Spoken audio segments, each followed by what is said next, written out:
जी hello दोस्तों, मैं हूं कमर सीमा। और दोस्तों, जिस तरह कि आप देख रहे हैं, मेरे साथ मौजूद है प्रोफेसर डॉक्टर मुक्तदर खान साहब। डॉक्टर साहब, सबसे पहले तो आपके वक्त का बहुत शुक्रिया। थैंक यू वेरी मच खामर साहब, और आपके सुनने वालों को मेरा सलाम, नमस्ते, सत श्री अकाल, वनक्कम, नमस्कारम। बहुत शुक्रिया डॉक्टर साहब, बहुत सारे टॉपिक्स हैं जो आपसे डिस्कस करने हैं। और पहला जो टॉपिक है वो है कि अमेरिका जो नेवल लॉजिस्टिक हब बना रहा है इंडिया को टू काउंटर चाइना। और कह वो ये रहे हैं कि हमें इंडो पैसिफिक के लिए जो रेडीनेस करनी है, जो प्रिपेयर्डनेस करनी है, अपने आप को रीसप्लाई रिपेयर जो पार्टनरशिप बिल्ड करनी है, वो इंडिया के मुख्तलिफ शहर जिसमें गोवा और चेन्नई और इस तरह मुंबई पोर्ट्स जो हैं वो उधर इस तरह के इंस्टॉलेशंस डेवलप कर रहे हैं। So what do you make of that? आप इसको प्राइम मिनिस्टर मोदी के जो विजिट था वॉशिंगटन का, उसके जो है वो समरात आने शुरू हो गए हैं, इंगेजमेंट शुरू हो गई हैं। What do you make of that sir? देखिए, ये जो प्राइम मिनिस्टर मोदी की जो विजिट थी वॉशिंगटन में, उसमें जो ज़्यादा से ज़्यादा तवज्जो थी, it was on what India was getting. Jet fighter engines मिल रहे हैं, माइक्रोन आ रहा है, ये आ रहा है, वो आ रहा है, but there was not much focus on what US is getting from the deal. उस पर ज़्यादा डिस्कशन नहीं हुआ। जब मैंने ये देखा उस अग्रीमेंट में कि this is also a point, मैं इमीडिएटली मुझे लगा, oh my God, they have given America basis. ये बेसिस बन जाएंगे अमेरिका की नेवल बेसिस। हालांकि वहाँ पे जो डॉक्यूमेंट में अगर आप पढ़ें तो लिखा हुआ है कि बेसिकली रीफ्यूलिंग, रीसप्लाइंग एंड रिपेयरिंग, ये राइट्स मिले हैं। तो जो जो नेवी के जहाज़ हैं, यूएस नेवी के, वो वहाँ पे डॉक इन हो गए, वहाँ पे बिरयानी वगैरह ख़रीदेंगे, वो स्टॉक कर लेंगे, अपना फ्यूल भी स्टॉक कर सकते हैं। अब तो बहुत है इंडिया के पास रशिया का तेल बेचने के लिए। So they are going to basically do these kind of things, but that is what a base is. Repair के बहाने वो जहाज वहाँ पे पार्क रहेंगे कई दिन, they might do training, they will be offshore. So what is going to happen now is के आपको अमेरिकन नेवी के जहाज इंडिया के पोर्ट्स में रेगुलरली नजर आएंगे। सो फॉर अमेरिका के लिए भी देखो आप, बिटवीन द मिडल ईस्ट और फिर ऑल द वे वो ताइवान तक, तो कोई ऐसा मेजर स्टॉप नहीं है ना। अब मिल गया है उनको काफ़ी मेजर स्टॉप्स, मतलब इट विल गेट, गोवा भी मिलेगा, चेन्नई भी हो सकता है, विशाखापट्टनम, फिर उसके बाद कोलकाता। मतलब चार बड़े पोर्ट्स तो वहाँ हैं ही, दो उनको मिल सकते हैं एक्सेस टू। कोलकाता के साथ नदी भी है, ऊपर और आ सकते हैं, और बहुत करीब आ सकते हैं चाइना के बॉर्डर तक by the river. So I don't know, missiles launch करने के लिए cruise missiles they are within the range now. So I think it's a very important development for US military strategy के लिए। This is a major, मतलब अभी तक तो लोग कह रहे थे कि India is a geo strategic asset, geo strategic location. अब देख रहे हैं आप पहली बार उस जियो स्ट्रेटेजिक लोकेशन का इस्तेमाल। बिल्कुल। तो ये जो आप बात कर रहे हैं कि नेवल बेसिस बन रहे हैं, ये एक नई जैसे आप कहें बन सकती हैं। आपको लगता है कि इंडिया की पार्लियामेंट खामोश है, ऑपोजिशन भी खामोश है? ये जो क्वेश्चन है नेवल बेसिस दे देना, ये तो फॉर एग्जांपल मुझे पाकिस्तान के कॉन्टेक्स्ट में तो बड़े अच्छे से पता है कि जब हमारे यहाँ तो यहाँ फॉरेन पॉलिसी क्राइसिस पैदा हो गया था और सारी की सारी इमरान खान की जो अपना जो पॉलिटिकल नैरेटिव था वो इस चीज़ पे था। उसने कहा एब्सोल्युटली नो, मैं अमेरिका को कोई अड्डे नहीं दूंगा, कुछ नहीं दूंगा। सो ये आपको लगता है कि इंडिया की सोसाइटी, मीडिया, ऑपोजिशन पार्टीज, ये सारा एक कंसेंसस है विद इन इंडिया कि हाँ, इस तरह की जो अगर नेवल हब बनेंगे तो फिर कल को मिलिट्री बेसिस भी बन जाए और फिर अमेरिका यहीं से ऑपरेट करे, जैसे आपने कहा बरयानिया तेल शेल यहीं से लेगा, तो इंडियन सोसाइटी या ये एक जिसे अमेरिका में लफ्ज बोलते हैं बाय पार्टिजन सपोर्ट, सो एक आपको समझ रहे हैं कि ये एक कलेक्टिव सपोर्ट होगी इंडिया से, या कि ये एक आप समझ रहे हैं कि रेजिस्टेंस आ सकती है? एक तो पहले इंडिया का पार्लियामेंट बहुत बेकार हो गया है। उसमें कहा था डिबेट्स वगैरह कुछ होते नहीं है। पहले जब राहुल गांधी थे, कुछ सवाल जवाब उठते थे, अब उनको भी भगा दिया है। So there is nothing in the parliament जो लोग उठ के will ask the prime minister question, फिर प्राइम मिनिस्टर जवाब दे के एक्सप्लेन करें। ऐसा कुछ भी नहीं हो रहा। अगर सवाल ले भी लेते और उसका जवाब भी मिल जाए, इंडिया की मीडिया इतनी बेकार हो गई है कि they will probably not report कि क्या हो रहा है। सो एक किस्म से पब्लिक डिस्कोर्स काफ़ी ख़त्म हो गया है। दूसरी चीज़ ये है कि आपका शक मेरे ख्याल से सही है कि there is something bipartisan on this issue. तो जब राहुल गांधी यहाँ आए थे, उनसे पूछा गया था कि आप जो प्राइम मिनिस्टर मोदी की जो पॉलिसीज़ हैं, फॉरेन पॉलिसी, तो उसने जवाब में कहा था कि if I was prime minister, I would do what the BJP is doing with regards to China. तो they may disagree on what China did in Galwan, लेकिन चाइना से जो थ्रेट्स परसेप्शन है वो शेयर्ड है। हम्म, मतलब दोनों साइड छोड़ दें आप, पूरे पार्टीज आई थिंक इंडिया में हैव द शेयर्ड परसेप्शन कि China is a major threat. और दूसरी चीज़ ये है कि बातें तो बड़े ब्रवाडो है, लेकिन जेन्युइनली डरे हुए लगते हैं मुझे ये चाइना से। So they are rushing towards the US. वो तेजी से अमेरिका की तरफ ताल्लुकात बढ़ रहे हैं। तो giving those bases away is very early in the game भाई। ये तो थोड़ा लेट आना चाहिए था, but I mean after India receive some more advantages things from the US, जो उन्होंने ये it is they are not exactly bases but they are like bases. सोचो आप, अगर आपके पास एक ऐसा बड़ा जहाज है जिसमें आप 1,000 1,500 सोल्जर्स और उसके साथ 30-40 सबमरीन्स, एंड यू से कि this thing needs to be repaired, और वो पार्क कर दें आप गुजरात में या किसी पोर्ट पर, गोवा में या कलकत्ता में, तो that becomes like a base, right. अब ये है कि ऑन द ग्राउंड उनको क्या मिलता है? क्या वो खाली निकल के होटल में जाके रह सकते हैं, या उनको कोई अपना कैंपस मिल जाता है? अगर उनको कैंपस मिल जाता है तो दैट इज़ योर बेस। वो वहाँ पे रहेंगे, उसको मेंटेन करेंगे, उसकी सिक्योरिटी वो मेंटेन करेंगे। तो क्या शिप पे रहेंगे जो लोग? जब शिप रिपेयर हो रही है, will they just stay in ships और इन एयरपोर्ट्स, और will they have quarters on the ground somewhere near the port? ऐसे ही तो फैलते हैं ना। अगर मैं इंचार्ज हूँ तो वैसे ही करूंगा ना, मैं बोलूँगा यार होटल का खर्चा बहुत हो रहा है, and since we are coming so frequently, हमको ज़रा ज़मीन दे दें ताकि हम थोड़े बैरक्स बना लें, हमारे बंदे वहाँ सो जाया करेंगे, एंड दैट्स इट। उसके बाद that that will be armed, उसकी security will be maintain by us. So this kind of things will happen. अब ये तो शुरुआत है, देखें आप, बढ़ते जाएगा ये। अब इंडिया के यूएस के जो एम्बेसडर है वो अब इंटरनल मामलात में भी दखल कर रहे हैं, वो मणिपुर जाना चाह रहे हैं। वो वेरी स्टेटमेंट भी दिया, वी कैन हेल्प। या what can he help? I am very curious, वो क्या करेंगे वहां जाकर? नेगोशिएट करेंगे? उनको गोली ना मार दे कोई? So so I am very curious as to what he thinks he can achieve. Garcetti कुछ बोल के तो इस तरह के जब सवाल लीडर्स इस तरह के जब बयान देते हैं, we can do, I wish the reporters are bit smart and say exactly what will you do sir, like what can you do, immediately पूछ लेते हैं तो फिर कुछ जवाब मिलता हमको कि ये करेंगे क्या जाकर वहां पर, जो इंडियन गवर्नमेंट नहीं कर सकती। बिल्कुल सही कह रहे हैं। अच्छा डॉक्टर साहब, ये बताइएगा कि जब रिसेंटली एससीओ समिट हुई इंडिया के अंदर, उसमें डिफरेंट पर्सपेक्टिव्स आए हैं। एक तो हम बात करते रहे जी कि ठीक है, G20 एससीओ इंडिया को बड़ा एडवांटेज हुआ, foreign policy, global leadership, this सियासी तौर पे अगले साल इलेक्शन आ रहे हैं, ये भी मोदी साहब को फायदा है। लेकिन बहुत सारे वेस्टर्न थिंकर्स का ये भी कहना था कि ये जो समिट ऑन वर्चुअल हुई है, बेसिकली इंडियंस कह रहे हैं कि ये इसलिए हुई है क्योंकि पुतिन बिजी थे और he couldn't come, Xi Jinping भी नहीं आ रहे। और कई लोगों का कहना ये था कि नहीं, ये बेसिकली वो बाइडेन साहब ने कहा कि भाई अगले दिन तो आप हमसे मिल के गए हैं, तो अगले हफ्ते ही जाके आप पुतिन साहब से और शी जिनपिंग से जफ्फी डाल लोगे, तो what optics will this leave for the world कि भाई मोदी जी तो सबके साथ यस हैं।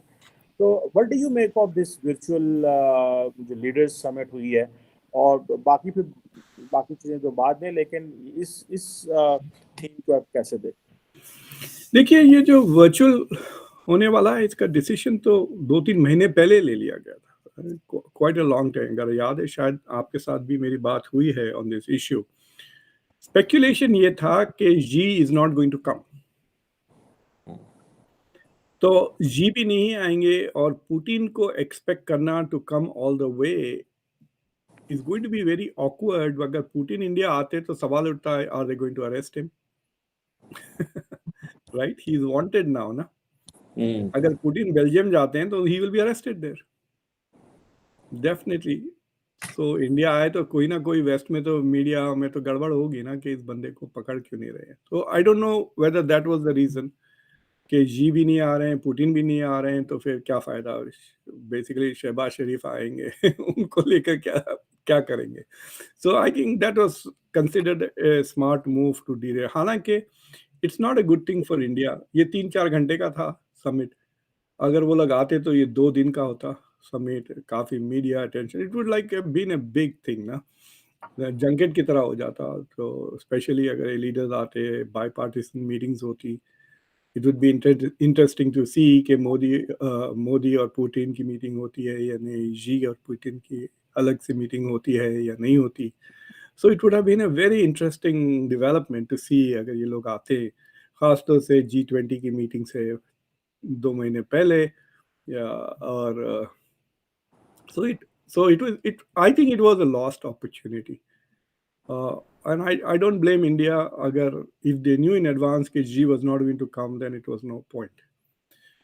It's like saying कि भाई विराट कोहली भी नहीं जा रहे हैं, रोहित शर्मा भी नहीं जा रहे हैं, फिर क्रिकेट देख के क्या फायदा। It's like that, the superstars are not showing up.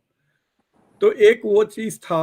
दूसरी चीज ये है कि आई एम नॉट वेरी श्योर कि अमेरिका के diplomats will tell India not to participate in SCO or something, because then it gives India a chance to participate and show कि भाई हम अपनी strategic autonomy maintain कर रहे हैं। चांस मिल जाता है ना इंडिया को कहने के लिए, हाँ ठीक है हमारे ताल्लुकात बेहतर हो रहे हैं वेस्ट के, but we are still maintaining our strategic autonomy. देखो अमेरिका के प्रेशर के बावजूद हमने SCO की समिट बरकरार करी है। So I'm not sure. I think the Americans have just ignored it, but they have also taken note of. I'm sure बड़े गौर से पढ़े होंगे हर बंदे का स्टेटमेंट। आप देख रहे थे CNN वगैरह पे तो जी और पुतिन के जो स्टेटमेंट्स थे वो बड़े गौर से पढ़े गए, काफ़ी एनालिसिस वगैरह हुई। एंड आई एम श्योर कि the state department would have also red Modi's statements very closely. और किसी ने देखो इंडो पैसिफिक का जिक्र नहीं निकाला, किसी ने चाइना की ज़्यादा क्रिटिसिज्म नहीं हुई, और यूक्रेन की बात नहीं हुई। ये तो पेट टॉपिक्स है ना वेस्ट के, तो वेस्ट की एक भी पेट टॉपिक ना इंडिया ने रेस किया ना किसी ने रेस किया, पाकिस्तान ने भी नहीं रेस किया। So I am sure the west, specially the US में किसी ना किसी ने मेमो तो लिखा होगा ना कि these things have not been mention. यहाँ वाशिंगटन में क्विंसी इंस्टीट्यूट नाम का थिंक टैंक है, ट्रीटा पारसी चलाते हैं, वाइस प्रेसिडेंट है वो। तो उनका एक छोटा सा रिव्यू आया, मुझे याद नहीं किसने लिखा वो रिव्यू ऑफ SCO, जिसमें दे वर सेइंग कि मतलब what is important about this meeting is not just what was said but also what was not said, and what was not said is basically Ukraine war, Russia के war crimes, ये वो कुछ भी नहीं, Russia का कोई criticism ही नहीं हुआ इस फोरम पे। और रशिया का वैसे तो कोई क्रिटिसिज्म नहीं है, लेकिन रशिया ने जो बड़ी बातें की उसमें से यही कहा कि वी नीड यूनिटी की बात की, और चाइना ने डीकपलिंग की बात की कि ये डीकपलिंग गलत है। सो बल्कि मैं देख रहा था सर के जो अमेरिका की ट्रेजरी सेक्रेटरी हैं, I think Janet Janet Yellen. Janet Yellen, वो जी भी चाइना गई हुई हैं। जी। और लेकिन कोई कहते हैं ना वो कोई चाइनीज में कह रहे हैं मीट अस हाफ वे, तो कोई बात जम नहीं रही अभी तक, कोई ऐसी चीज हो नहीं रही। बल्कि एक मैंने उड़ती उड़ती स्टेटमेंट देखी, पता नहीं मुझे सही तरह याद है कि नहीं, लेकिन उन्होंने ये कहा कि ये जो डी कपलिंग है दैट्स आल्सो पॉसिबल। तो इसको आप कैसे देखते हैं कि if this is what the Americans are thinking, because Xi Jinping ने also criticised decoupling at SCO। देखिए जो जी जिनपिंग के जो बयानात थे, इट्स वेरी इंटरेस्टिंग कि जो SCO में जो मैंने एक कन्वर्सेशन की है जिसमें मैंने मोदी, जी जिनपिंग और पुतिन के इस तकरीरों पे I commented and I realise के कोई कॉमन थ्रेड नहीं था सिवाय सेइंग कि अफगानिस्तान को स्टेबल करना है। उससे हट के और कोई कॉमन इंटरेस्ट नज़र नहीं आया। सो अपनी गुन गा रहे थे समझो तीनों मुल्क। बट जब जो दिल्ली डिक्लेरेशन पब्लिश हुआ उसमें सिवाय के India disagreed with the belt and road initiative, वो पैराग्राफ के अलावा आप बाकी चीजें देखें, it's completely dominated by Xi Jinping speech. You know, so clear Chinese domination of SCO आपको दिल्ली डिक्लेरेशन में देख लेंगे आप। इंडिया ने कई प्रपोजल्स के नए किस्म के कि हम बुद्धिज्म को प्रमोट करेंगे, बुद्धिस्ट हेरिटेज को, ये डिजिटल कनेक्टिविटी, इंडिया की भाषणी वेबसाइट, वो कुछ भी नहीं था उसमें। सो तो जो चाइना ने जो वेस्ट के ताल्लुक से जो बयान दिए, it was we need to not accept camp politics और ऑल्सो नॉट एक्सेप्ट ये जो एग्रेसिव हेजिमोनिक मूव्स हैं। जैनेट येलेन का जो जाने का मकसद है is actually not to decouple, it is the opposite. तो जैनेट येलेन के आप अगर बयानात सुने तो she saying very interesting thing कि अगर हम सिक्योरिटी के मैटर्स में डिसएग्री भी करें तो let's not bring that disagreement into matters of trade. तो वो ट्रेड के लिए करेंगे। तो जो चाइनीज उनका काउंटर पार्ट है, he refer to certain, I think indirectly to some sanctions जो अमेरिका ने चाइना पे लगाए हुए हैं, which are in the trade arena ना भाई। सैंक्शंस तो सिक्योरिटी के ताल्लुक से थोड़ी होता है, ट्रेड से ताल्लुक रख रहे हैं, चिप्स वगैरह के ताल्लुक से। अगर तो जैनेट येलेन ये कह रही है कि अगर अमेरिका अपनी सिक्योरिटी के वजह से कोई स्पेसिफिक चीजें कर भी देता है चाइना के खिलाफ, फिर China should not allow that to impede the business. I mean बहुत ही इंटरेस्टिंग डिमांड है। कह रहे हैं कि मैं अगर आपको थप्पड़ भी मार दूंगा, आप उसका मतलब ये नहीं कि आप जो रोज दूध ला के देते हैं वो बंद कर दें। आप दूध तो डिलीवर करते रहे रोज, मैं एक आध दिन थप्पड़ भी मार दूं तो आप उसको, you should not take it seriously. That's what she is saying. अब देखना चाहिए कि देखिए, मैंने ये भी जब ब्लिंकन जब गए थे बीजिंग बेइजिंग तो यही बात हो रही थी ना कि let's establish communications and let us stabilise the relationship. तो ये भी स्टेबिलिटी की तरफ है। अब ये कल या परसों बाइडेन ने कोई बेवकूफाना बात फिर से मुंह से निकाल दी है उनके। जैसा आपको याद है ब्लिंकन की ट्रिप की इमीडिएटली बाद फिर उन्होंने बाइडेन से कुछ बातें पूछे तो उन्होंने डिक्टेटर कह दिया शी जिनपिंग को। So if he doesn't do anything like that we can see. But फर्क यह है कि 4-5 साल के बाद अमेरिका से काफी हाई लेवल के डेलीगेशंस जा रहे हैं क्लियरली। और आई एम श्योर कि वो हर चीज जो वो डिस्कस कर रहे हैं वो तो मीडिया में नहीं है ना। I am sure that there is some parts which they are talking about जो हमको नहीं पता चल रहा। आपको पता है ब्लिंकन से पहले सीआईए के भी लोग गए थे। तो this is the third major US China interaction पिछले 2-3 महीने के अंदर ही। So I think this is all also prep work for Biden Xi Jinping meeting. अब देखना होती कहाँ है वो, इंडिया में होगी ड्यूरिंग G20 या फिर सैन फ्रांसिस्को में होगी ड्यूरिंग एपेक। एपेक का इंडिया मेंबर नहीं है। So one of these two places, यानी सितंबर या नवंबर में, they are going to meet, that is for sure. और ये जो preparations हो रहे हैं ब्लिंकन की meeting, these are all in a way to prep. और दूसरी चीज ये है कि ब्लिंकन जब वो बीजिंग में थे, he repeated US commitment to one China policy.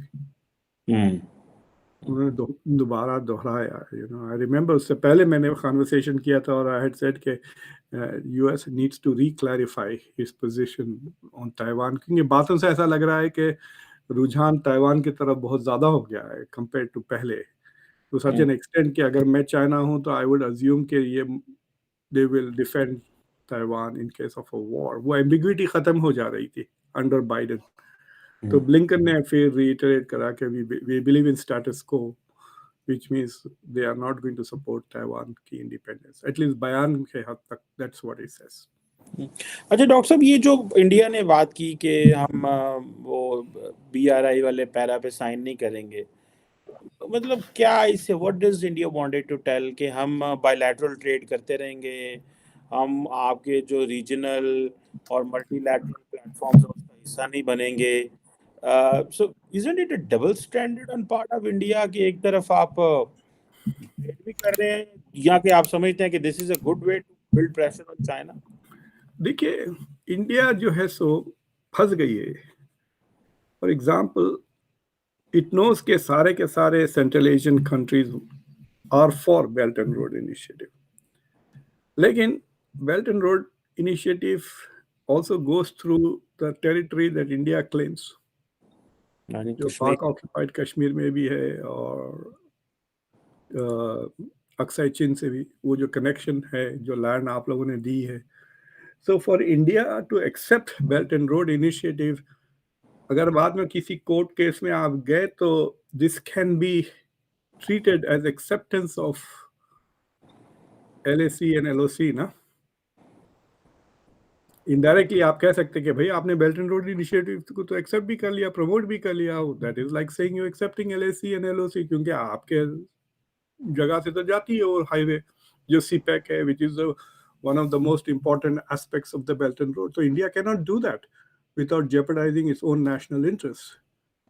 So that is one thing. The other thing is that Belt and Road Initiative is purely beneficial only to China. India का उससे क्या फायदा हो रहा है? India is not invested in it. India is not a stakeholder. India से कोई connection भी नहीं है Belt and Road Initiative का. So it is but natural that India is basically ignoring it कहीं, और the lack of support is for the first reason जो मैंने आपको दिया, और दूसरी सेकंड रीजन। लेकिन ये बात आपने इंडिया में तो बहुत कवरेज हुआ होगा ना SCO का। I don't think anybody has said what I am going to tell you now, which is कि इंडिया और सेंट्रल एशिया का जो टोटल ट्रेड है वो $2-2.5 बिलियन का है, और चाइना और सेंट्रल एशिया का $70 बिलियन का है। सो द फाइनेंशियल टाइज, मैं ट्रेड की बात कर रहा हूँ, I am not even talking about debt वगैरह की जो बात कर रहे हैं, जो लोन सेंट्रल एशिया के मुल्कों ने लिए 20-20%, 25-30% ऑफ देयर GDP तक जा रहा है, debt they owe to China. But the trade alone, ये जो कनेक्टिविटी हमारे ताल्लुकात हैं जो बोलते हैं, लेकिन the trade between China and central Asia is $70 billion. मैं देख रहा था 2-3 दिन पहले, तो मैं एक सोलो भी किया था इसके ऊपर, at that time I didn't want to bring it up, but it is an important factor. मतलब अगर आप कजाकिस्तान के प्रेसिडेंट है तो आपको पता है कि मैं इनके साथ 1 बिलियन का ट्रेड कर रहा हूँ, इनके साथ 35 बिलियन का trade, where is the connectivity ना। So that is an important thing. और इन सारी चीज़ों में मैंने एक कजाक प्रोफेसर के साथ एक लंबा कन्वर्सेशन किया, जानी बेक है उनका नाम। सो मेरा एक ब्लाइंड स्पॉट था, ही पॉइंटेड इट आउट। फिर मैंने उसको जाके देखा कि जब हम बात कर रहे हैं सेंट्रल एशिया की, तो हम सिर्फ यही कहते हैं कि अरे रशिया, चाइना, इंडिया है, वहाँ पर ईरान भी है, तुर्की भी है, अमेरिका का बहुत कम रसूख है, because America used to see central Asia through the lens of Afghanistan. लेकिन EU की बात कोई नहीं करता था। आपको पता है सेंट्रल एशिया का सबसे बड़ा ट्रेडिंग पार्टनर यूरोपियन यूनियन है, चाइना से भी बढ़ के। तो सबसे ज्यादा trade, which is 25% of EU trade, central Asia का ट्रेड यूरोपियन यूनियन के साथ है, और सबसे बड़ा investor in central Asia it's EU। क्योंकि हम ऐसे हाई लेवल की मीटिंग्स नहीं देखते between central Asian leaders and European leaders, Macron की कोई ट्रिप नहीं होती अगर होती भी है तो मीडिया बिल्कुल ही पे अटेंशन नहीं करता है, हम लोग भी गौर नहीं करते। So I found that very interesting. मतलब आई वाज क्वाइट सरप्राइज, मुझे नहीं पता था कि यूरोप इतना ज़्यादा एम्बेडेड है उसमें। थोड़ा एक अजीब सा कैवियट भी है, सबसे ज़्यादा इन्वेस्टमेंट्स नेदरलैंड्स के है इन सेंट्रल एशिया, लेकिन उसमें पैसे का गोलमाल है। यानी जो सेंट्रल एशिया के जो अपने, आई मीन थोड़ा पाकिस्तानी स्टाइल मॉडल है वो, जो पैसे वाले लोग हैं वो अपना पैसा नीदरलैंड्स में छुपा लेते हैं, फिर नीदरलैंड में कंपनी बना के वो वापस सेंट्रल एशिया में इन्वेस्ट कर रहे हैं। तो आपको पेपर पे ऐसा लगता है कि Netherlands has invested 14-15 billion dollars in central Asia, लेकिन they are actually central Asian leaders की प्रॉक्सीज ही है, तो उनका ही पैसा वापस आ रहा है। तो उससे यूरोपियन यूनियन का इन्वेस्टमेंट्स और यूरोपियन यूनियन का ट्रेड मेरे ख्याल से आर्टिफिशियली इन्फ्लेटेड नजर आ रहा है। समझ रहे ना आप मेरी बात? So most of it could be, all of it could be ये जो ओलिगार्क्स हैं रशियन और कजाक, ये तेल के बिजनेस ओनर्स, आर्मीनियन, ये लोग खुद अपना पैसा वहां छुपाकर फिर वहां से वापस सेंट्रल एशिया में इन्वेस्ट कर रहे हैं। लेकिन नेदरलैंड्स का पूरा generally apparently is local money. बिल्कुल सही। डॉक्टर साहब, इन दी एंड जरा ये थोड़ा सा टॉपिक से हट किया है, ये जो ट्विटर वर्सेस थ्रेड आया, how do you see this? ये जो It is very interesting. थोड़ा हाइप कर रहा है फेसबुक उसको, और फेसबुक का एडवांटेज ये है कि Facebook has 2 billion subscribers. Yes, Facebook को ले लें, इंस्टाग्राम को ले लें, व्हाट्सएप को ले लें, ये तीनों चीज़ों में उसके पास 2 बिलियन सब्सक्राइबर्स हैं। It is going to hook up कर रहा है थ्रेड्स और इंस्टाग्राम। सो अगर आप इंस्टाग्राम के मेंबर हैं तो आप थ्रेड्स के भी ऑटोमेटिक हो जाए, so you can access threads without accessing Instagram. देखिए, जब भी आप सोशल मीडिया पे जाते हैं, इमेजिन करें आप पहली बार अकाउंट खोलें, आपको कुछ कहना है लेकिन किससे कहेंगे? आपके कोई दोस्त ही नहीं होंगे। तो अगर आप पहली बार ट्विटर पे आ रहे हैं, what are you going to do? You are just going to read other people, लेकिन आपकी बात कौन सुनेगा? लेकिन थ्रेड्स में ऐसा है, आपके जो पुराने दोस्त हैं इंस्टाग्राम के, they will still be following you.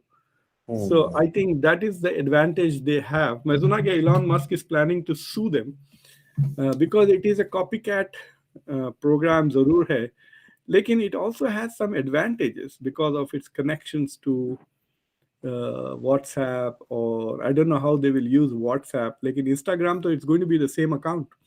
That is just linked, वो तो लिंक हुआ है। इंस्टा हाँ, की ऐप के ऊपर थ्रेड का लिंक है, और थ्रेड के ऊपर इंस्टा का वो लगाया हुआ कि उधर चले जाएं, उधर से उधर चले जाएं। हाँ, so it's piggyback कर रहा है ना बेसिकली Instagram पे, and Instagram is doing well. Instagram का कंपेटिटर ट्विटर नहीं है, वो तो टिकटॉक है, right? So we have to see के, देखिए मैं भी इंस्टाग्राम पे, लेकिन मैं कुछ ज्यादा करता नहीं हूँ। कभी कभी कुत्तों के, बिल्लियों के फोटोग्राफ्स लगा देता हूँ, that's it, right? So there is no serious conversation जहाँ तक कि मेरा सवाल है इंस्टाग्राम में। अगर आप कॉमेडियन हैं, टैलेंटेड, गाते हैं, नाचते हैं, तो आपके लिए इंस्टाग्राम इज प्रिटी गुड। हमारे जैसे लोगों के लिए यूट्यूब और ट्विटर ही काफी है। But I don't know how Threads is going to become. Is it going to become just another, जैसा Facebook पे आपको वो नजर आते हैं ना Instagram के स्टोरीज वगैरह, so will it be like that कि Instagram पे आपको Threads के कमेंट्स नजर आएंगे, Threads पे आपको Instagram के वीडियोस नजर आएंगे, जो ट्विटर को नहीं है। और ट्विटर का जो सब्सक्रिप्शन बेस है compare to Facebook, it is very small. तो अब ये है कि जो लोग सीरियस लोग हैं, मतलब मिनिस्टर्स, न्यूज़पेपर्स, मैगजीन्स, ये सब ट्विटर पे हैं, क्या ये सब इंस्टाग्राम पे आएंगे? That is the question. लेकिन मैं डॉक्टर साहब, मैं थोड़ा सा, क्योंकि मैं इंस्टाग्राम पे थोड़ा एक्टिव रहता हूँ, तो मैंने ये चीज़ देखा है कि ट्विटर पे बहुत ज़्यादा, तो वो तो एक ऑफिशियल बन चुका हुआ है ना। फेसबुक पे इत्तेफाक से देखें, जो चीज़ फेसबुक पे पड़ी होती है, अब थोड़ा थोड़ा लोगों ने इंस्टा पे चीजें डालना शुरू कर दी हुई थी, क्योंकि इंस्टा के ऊपर यूथ बहुत ज्यादा है। सो जो लोग अपनी कम्युनिकेशन यूथ से करना चाहते हैं, तो वो every leader, everyone, you just go and Google any, और सॉरी, उस पर सर्च में डालें इंस्टा पे, एंड यू विल फाइंड कि वो बंदा मौजूद होगा मेजॉरिटी, पर्टिकुलरली क्योंकि वो उसमें इवन कि मुझे याद है हिलरी क्लिंटन ने जब अपनी कैंपेन 2016 की तो उसने स्नैपचैट का भी कह दिया जी कि हम स्नैपचैट पे भी हैं। अच्छा, स्नैपचैट मैंने भी डाउनलोड किया, मुझे इस्तेमाल करना नहीं आता, कभी मैं इधर इस्तेमाल करता हूँ, कभी डिलीट कर देता हूँ, फिर मुझे फोन करता है। जैसे आपने कहा इंस्टा का, तो वो भी तस्वीरें ही होती हैं, पता नहीं कुछ इस तरह होता है। So this is all about strategic communication. So thread आपने सही कहा कि अब ये जैसे है कि ट्विटर पे डालो, फेसबुक पे डालो, थ्रेड पे डालो, इधर डालो, बंदा तो फंस गया यार, ये तो चार चार जगह पे। देखिए, मैं इंस्टाग्राम पे इकोनॉमिस्ट और फॉरेन अफेयर्स और फॉरेन पॉलिसी, ये तीनों के आर्टिकल्स ऑफन मैं इंस्टाग्राम से चला जाता हूँ, क्योंकि मैं जब फेसबुक खोलता हूँ तो वो आ जाते हैं जब रील्स, जब मैं उन्हें क्लिक करता हूँ देन आई रियलाइज कि ये इंस्टाग्राम के हैं, these are not Facebook directly. So I have read many stories on the Economist because I saw them on Instagram, not on Twitter. एक एडवांटेज इनको डॉक्टर साहब है, वो मुझे इस्तेमाल करने से हुआ कि इंस्टाग्राम आपको ये कहता है कि अगर आप मेरे पे पोस्ट डालते हैं तो it will automatically go to Facebook and it can automatically go to Thread. So आपने पोस्ट एक जगह पे करना है लेकिन वो 3 जगह पे चली जाएगी. सो ये जो एक एडवांटेज है ये इनहेरेंट मुझे लगता है कि इंस्टा फेसबुक को ऑलरेडी है, और ये मुझे लगता है कि ये ऑप्शन वो थ्रेड के साथ लिंक करेगा ताकि अपनी आउटरीच या जो भी उससे है, क्योंकि nobody wants to miss the platform because at the end of the day those जो लोग जिन लोगों को है. anyhow this is an interesting चीज जो है वो होती है. हाँ, मतलब it is an interesting thing. ऐसा लग रहा है कि ट्विटर इज गोइंग टू, मतलब this is a more serious challenge Twitter को. इससे पहले जो लोग दूसरे जो चैलेंजेस आ रहे थे जब से इलॉन मस्क की क्रेजी मैनेजमेंट सिस्टम चल रहा है ना, तो he is trying to make profit from it. जो पहले लोग थे वो नहीं उतना, like they were making losses, he is trying to make it profitable. तो वो प्रॉफिटेबिलिटी की तलाश में कहीं डुबा ना दे वो. सही कह रहे हैं, हर आइडिया को मारता है. लेट्स सी क्या होता है इसमें, लेकिन this is an interesting. Thank you very much professor doctor Mukhtar Khan sahab. It was a pleasure talking to you sir. Thank you Qamar sahab. Thank you.